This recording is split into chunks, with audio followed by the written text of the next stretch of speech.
Oke,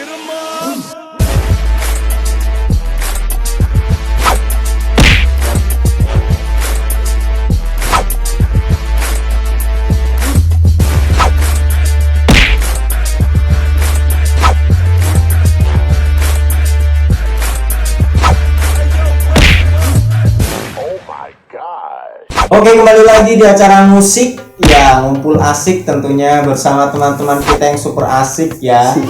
Yang pasti kita akan membahas seputar Ramadan ya.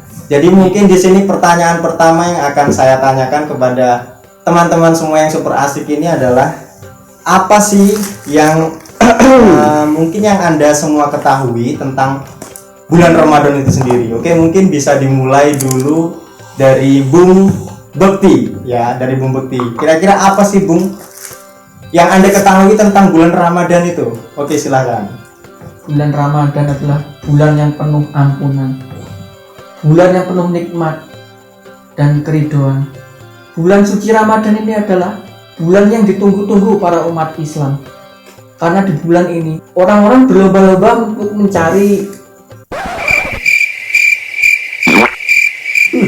cari apa yuk? Cari apa ya? Cari apa kan? Cari apa dong? Cari apa? Ayo cari apa kira-kira? Ada yang bisa bantu? Jadi apa ya? Cari apa ya?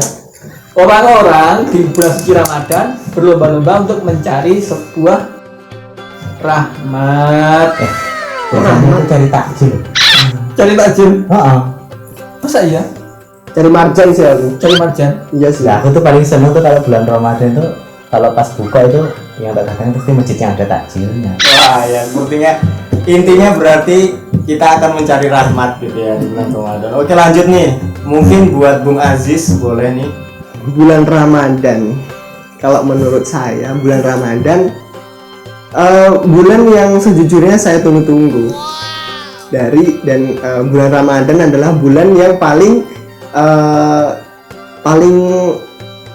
baik dari bulan lainnya, dimana ketika bulan Ramadan dosa kita bisa dihapuskan dengan cara membersihkan diri kita dari entah itu omongan kasar, perlakuan kasar, atau bahkan sesuatu yang kita lakukan seperti biasanya, yang mana itu adalah sebuah keburukan. Itu sih menurut saya. Oke, selanjutnya mungkin bisa juga pendapat dari Bung Edi. Ya, kalau yang saya pahami sih bulan Ramadan itu adalah awal dari diturunkannya Al-Quran. Jadi Al-Quran itu ternyata diturunkan itu di bulan Ramadan pertama itu. Jadi ya kalau saya artikan sih, saya untuk menyambut bulan Ramadan sih ya awal dari untuk memperbaiki diri sebenarnya. Karena dari sinilah ilmunya Allah itu diturunkan. Tadi kemarin-kemarin buruk. Ya bukan buruk juga sih sebenarnya. Karena awalnya nggak tahu sebenarnya. Makanya kita perlu biar kita tahu gitu. Artinya kita harus mempelajari, mengkaji Al-Quran. Jadi jangan sia-siakan lah intinya bulan Ramadan ini lah. Kalau menurut saya seperti itu sih. Ya itu tadi ya, menurut dari bung-bung kita nih, bung-bung yang sangat asik, sangat keren tentunya tentang pendapat apa itu bulan Ramadan. Oke, selanjutnya mungkin pertanyaan yang ini yang sering sih dipertanyakan oleh teman-teman kita semua juga. Apa sih kira-kira kendala dari teman-teman semua yang ada di sini ya, terutama Bung Aziz, Bung Bekti dan Bung Edi, yang biasa dihadapi saat kalian menjalankan puasa di bulan suci Ramadan? Oke, yang pertama dari Bung Aziz. Banyak sih kendala sebenarnya, karena saya tahu saya ini lemah imannya, bukan berarti saya lemah soklatnya. Lemah siapa? Banyak kendala, seperti siang-siang kan tentu aus, lapar. Itu kendala paling sering saya alami sih. Yang kedua adalah teman, karena teman saya itu rata-rata besar. Saya kasar ya? Kasar mas, nanti disensor ya. Teman-teman saya kadang ketika saya sudah mantap untuk beriman, tapi kadang-kadang teman saya mengajak ke hal yang melenceng dari iman, itu atau melenceng dari kaidah puasa itu juga termasuk kendala sebenarnya. Terus yang kedua adalah aplikasi Wah, sebut merek ini, sebut merek. aplikasi TokTok. Nah, Yang tadi disensor ya. iya ya disensor. Tolong beneran disensor ya. Siap. Editor, tolong sensor editor. Saya juga takut. Ya iya itu aplikasi itulah, karena di dalam aplikasi itu banyak sekali cewek-cewek, ya tahu sendirilah. Cewek HB0 Hobay. Nah itu adalah kendala yang sulit saya hindari. Mungkin gini ya tepatnya, godaan mungkin ya. Godaan. Jadi kendala kita di bulan Ramadan mungkin dengan godaan. Karena kalau kita berbicara godaan itu pasti ya banyak. Kalau kita yang godain gimana? Nah, berarti kita ya termasuk yang jadi penggodanya. Jadi kita mengganggu orang lain berarti kan. Kacau. Berarti kendala mungkin godaan mungkin. Jadi bagaimana kita mempertahankan puasa kita, pahala kita di bulan Ramadan ini. Artinya kan kalau kita digoda, berarti kan ya akan hilang pahalanya kan. Nah makanya awal dari perbaikan itu ya sebisa mungkin kita jangan sampai tergoda. Dan akan supaya apa? Biar bisa menjadi kebiasaan setelah kita melalui bulan Ramadan. Mantap memang Bung Edi gitu. Iya, mantap. Itu udah termasuk kendala dari Bung Edi belum? Belum ya? Termasuk. Oh termasuk. Jadi itu sekaligus tadi kendala dari Bung Aziz dan juga Bung Edi. Baik, berarti yang belum menyebutkan kendalanya adalah Bung Bekti nih ya. Oke, lanjut Bung Bekti, berarti silakan untuk Anda sampaikan apa aja kendala yang Anda hadapi saat Anda melakukan puasa di bulan suci Ramadan. Yang pertama adalah teman. Teman juga ya, teman. Saya pergi nih ke bengkel ceritanya. Terus puasa pet puasa. Yuk beli pecel emoh. Ayo lo beli pecel emoh kataku. Wes tak bayari wae. OTW. Saya sampai sana makan pecel, gorengan, es teh. Alhamdulillah itu yang pertama. Alhamdulillah. Setelah makan. Alhamdulillah. Bersyukur berarti ya bisa Masih bisa makan. makan. Yang kedua adalah kesempatan. Karena kalau tidak ada orang tua di rumah, saya biasa membuat kopi. Kalau ada mie, saya buat sendiri. Kalau ada makanan, saya makan. Nah, yang ketiga, saya itu kalau naik motor ya, siang-siang ya, setangnya tuh ini belok sendiri. Warung otomatis mengkol dia tuh. Kan jalan lurus nih. Belok dia setang motornya. Jalur pendosa itu udah ada di motor sebenarnya. Dia tuh berhenti tuh di warteg, ya di masakan Padang, ya di warung pecel lele apa gitu. Sampai heran itu. Berarti solusinya kalau di bulan Ramadan harus ngopi. Harus ngopi. Iya, ngobrolin perkara iman kita. Mantap. Ya, tergoda. Mantap. Nah makanya kita harus Ya sia-sia Emak melahirkan Edi. Ya sepertinya ini Bung Edi juga sesuai dengan tempat duduknya ya, di tengah. Jadi Bung Edi ini sebagai penengah ya sebetulnya buat Bung Aziz dan Bung Bekti.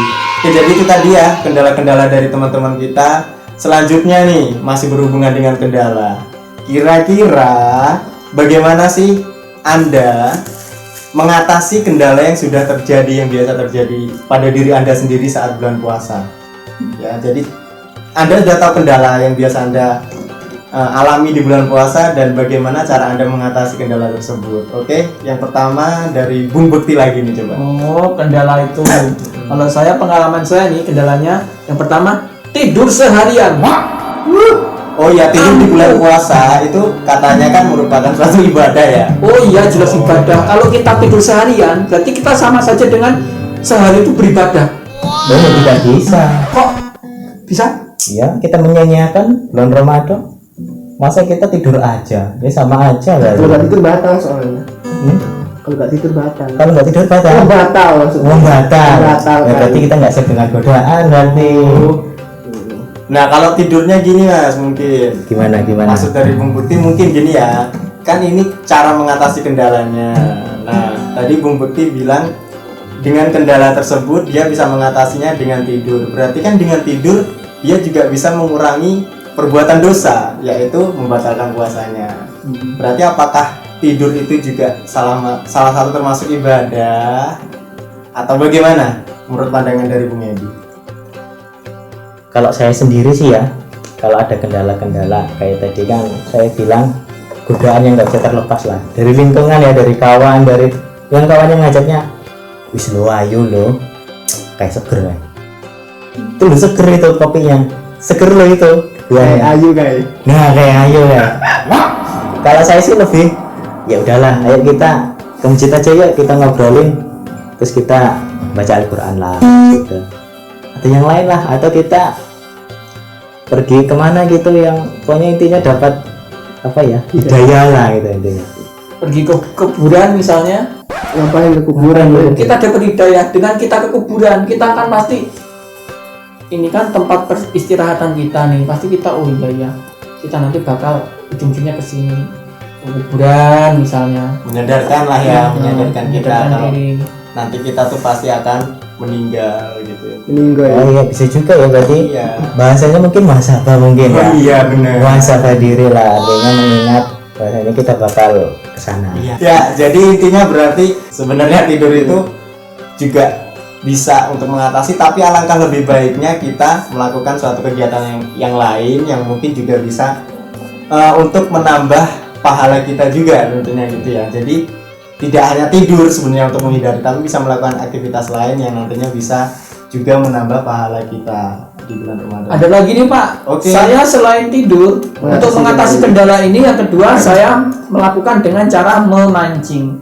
Jadi setengah hari tidur, setengah hari memancing. Gitu. Dengan cara saya memancing itu akan apa ya? Untuk menghambat saya untuk batal puasa gitu kan, sayang kan ya. Tapi bisa tuh mancing dapat ikan dibakar di Untuk tempat. bagi orang yang iman lemah, coy. Oh, jadi Bung Bekti ini hitungannya imannya udah cukup Iman tinggi lah ya, udah cukup tinggi. Oh, tinggi. Karena yang saya pahami lagi gini sih Mas Bekti, Bung Bekti. Iya, Bung. Gimana? Saya pernah dengar Ustadz ngomong itu, katanya bulan Ramadan itu salah satunya itu kan diturunkannya Al-Quran itu sebagai petunjuk, pembeda, dan situ penjelas. Artinya alangkah lebih baik kalau kita isi di bulan Ramadan itu untuk menjemput petunjuk lah artinya, atau bahasanya mungkin hidayah. Nah disitulah kita akan mungkin disitu dituntun untuk berubah yang menjadi lebih baik lagi. Artinya lebih kita isi dengan apa ya bahasanya, ngopi lah tadi lah bahasanya, ngobrolin perkara iman yang ada dalam hati kita. Karena kalau kita bicara iman pasti naik turun. Mungkin kalau menurut saya lebih baiknya di situ sih, daripada kita tidur siang gitu kan, kita nggak dapat apa-apa nanti kalau tidur. Daripada mancing Mas. Kalau mancing nanti malah tambah ada godaannya. Waduh saya dapat ikan gede nih, tak bakar lah nanti. Ya enggak. Kalau saya enggak. Bakarnya waktu buka kan bisa. Kalau nggak dapat terus ngomong-ngomongan kasar Gitu berarti ya. kasar cakep juga tuh orang ini. Kasar men, gimana tuh kalau mancing? Mancing kasar-kasar. Ngomongnya kasar kalau nggak dapat, kalau nggak dapat ikan kan kesabarannya kan udah terkuras, terus ngomong kasar itu berkurang nggak itu? Nah maka dari itu ya mancing nggak apa-apa sih, Mancing asalkan apa? satu, jangan di depan cewek. Nah itu kalau mancingnya di depan cewek bahaya. Bukan ikan yang kita dapat nanti, tapi ya itulah pokoknya. Hatinya mungkin memancing hatinya. Ya bahasa anak muda lah, bahasa anak muda. Tahu sendiri lah Mas Bekti pasti. Pengalaman. Bung Bekti ini pasti udah berpengalaman ini. Ya kira-kira masih ada lagi nggak nih dari Bung Bekti cara untuk mengatasi kendalanya? Ada Apa? yang ketiga dengan cara motoran. Berarti anak motor nih ya, anak motor. Motor. Yang ketiga ini cara yang paling ampuh menurut saya. Seharian motoran Mas. Pagi San Mori, pulangnya sampai sore. Kita kan sampai rumah langsung buka puasa. Jadi mungkin dari Bung Bekti ini mengisi kegiatannya dengan kegiatan-kegiatan yang biasa anak muda lakuin ya. Mungkin juga bisa tuh tadi dikombinasi ya dari mengatasi kendala dari Bung Bekti sama Bung Edi. Mungkin saat memancing, nah biasanya kan kita jenuh tuh sambil nunggu dapat ikan, bisa sambil baca Quran, bisa sambil zikir, mungkin bisa juga ya. Sambil takziah. Berarti mancingnya di makam dong. Mancing di mana? Tapi enggak sih, dengar nih ya, dengar katanya di bulan puasa itu setan itu kan Kunci, dikunci, belum Nah, apa, oke. digembok lah bahasanya mungkin. Benar nggak kira-kira ya? Enggak benar. Saya pergi ke pasar nih ya. Banyak orang makan di sana. Itu juga setan pengganggu itu, penggoda. Berarti iman kita yang lemah. Kok bisa? Kita tergoda. Ya gimana ya? Ya namanya kita lapar lihat orang makan ya gimana ya?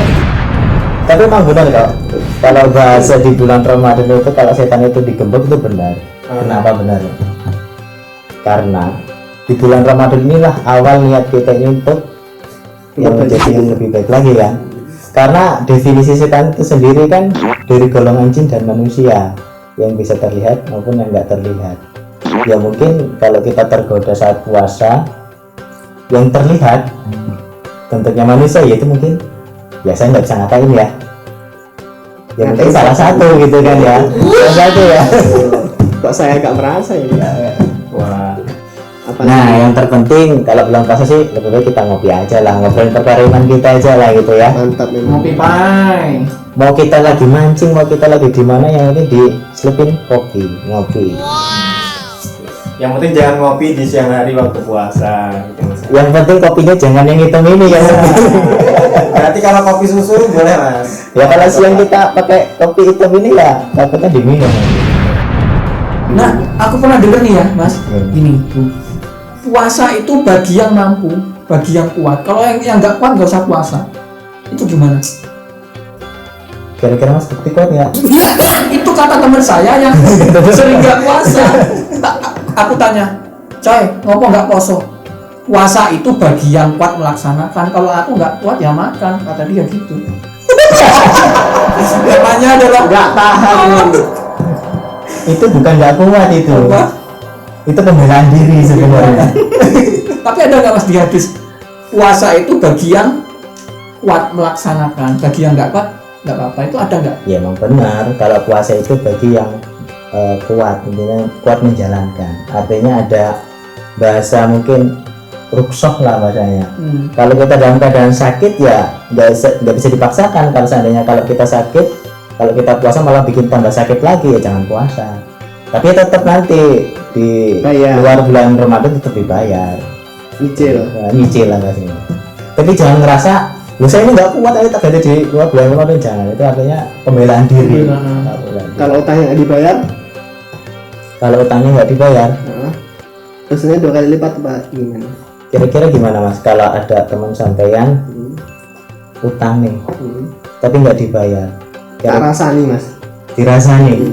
Tapi mungkin nggak kalau Allah itu ngerasani kita?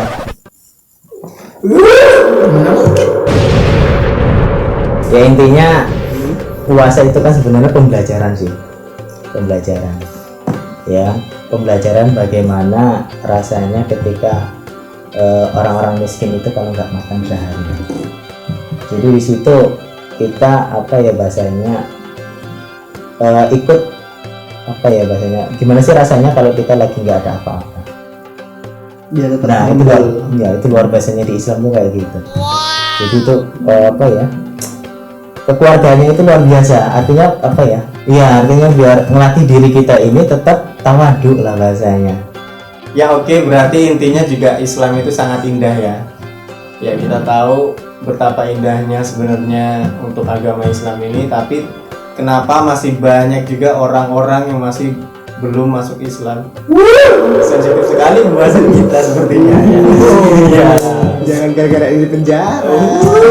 Tidak.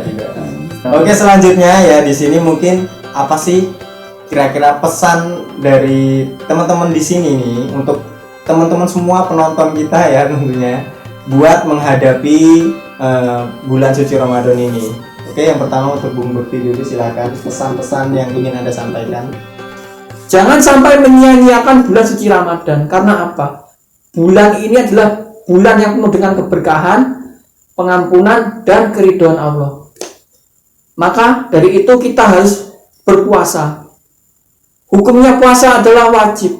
Kalau kita nggak puasa berarti kita ngutang. Kalau kita ngutang berarti kita punya tanggungan. Maka dari itu kita harus wajib berpuasa di bulan suci Ramadan. Nah, yang kedua, kita harus berkumpul dengan orang soleh. Yang ketiga, kita harus menjauhi orang-orang yang lemah iman, seperti gampang, bro sini, gua beliin pecel, makan, itu jangan. Mungkin juga lebih tepatnya jangan menjauhi mas, tapi merangkul kalau bisa ya. Lebih baik juga kan kalau kita mengajak gitu ya. Oke, mungkin selanjutnya buat Bung Ajis ya, silakan untuk menyampaikan pesan-pesannya untuk teman-teman semua yang ada di rumah yang sedang menonton video kita. Mungkin saya nggak cocok ya menyampaikan pesan karena saya tidak ada tampang sebagai motivator sebenarnya. Tapi yang saya ingin katakan, jangan sia-siakan bulan Ramadan, karena bulan Ramadan dalam 1 tahun itu hanya datang 1 kali dalam 1 tahun itu, dan di dalam Ramadan itu terkandung banyak sekali Vitamin. bukan vitamin men. Banyak sekali manfaat hidayah yang sangat banyak Allah turunkan pada bulan itu. Maka sejatinya kita sebagai umat Islam harus menyadari akan manfaat pada bulan Ramadan itu. Jadi kalau kita sadar akan manfaat, seharusnya kita sadar akan melakukan apa. Tentunya akan menjauhi segala perbuatan yang melenceng dari kaidah bulan puasa tersebut. Itu sih menurut abang. Oke, luar biasa juga yang pesan yang disampaikan oleh Bung Aziz. Ya, selanjutnya sebagai sang penengah kita, Bung Edi. Silakan Bung Edi untuk menyampaikan pesan-pesannya. Ya artinya gini lah ya, benar tadi yang disampaikan Bung Bekti ya, banyak banget di bulan puasa itu jangan kita tinggalkan lah, karena banyak keutamaan mungkin ya di situ ya. Artinya jangan kita sia-siakan bulan yang spesial ini. Benar kata Bung Aziz juga tadi ya. Yang mungkin kalau menurut saya sih, mungkin pesan-pesan di bulan Ramadan ini, karena bulan Ramadan ini adalah bulan spesial ya, artinya bulan penuh ampunan artinya ya. Bahkan di situ dilipat gandakan kan ya. Jadi kalau kita berbuat kebaikan 1 akan dilipat gandakan menjadi 10 kali. Ya benar, jangan kita sia-siakanlah bulan Ramadan ini. Jadikan momen bulan Ramadan ini adalah awal titik di mana kita harus memperbaiki diri untuk yang lebih baik lagi lah. Kita isilah di bulan Ramadan ini dengan kegiatan-kegiatan yang bikin kita berubah jadi yang lebih baik lagi. Ya, luar biasa. Bagus ya. Jadi itu pesan-pesan dari teman-teman kita yang ada di sini ya, dari Bung Aziz, Bung Bekti dan juga Bung Edi. Dan di sini juga tidak lupa kami sampaikan, ini juga hasil dari intinya pemikiran dari individu kita sendiri. Jadi mungkin dari teman-teman semua apabila ada pendapat yang tidak sependapat atau mungkin ada pendapat lain, boleh nih komen-komen di kolom komentar kami, nanti suatu saat pasti akan kami tanggapi ya. Oke, mungkin cukup sekian dulu video dari kami akhiri. Wassalamualaikum warahmatullahi wabarakatuh. Oke, selamat menyambut bulan suci Ramadan teman-teman semua.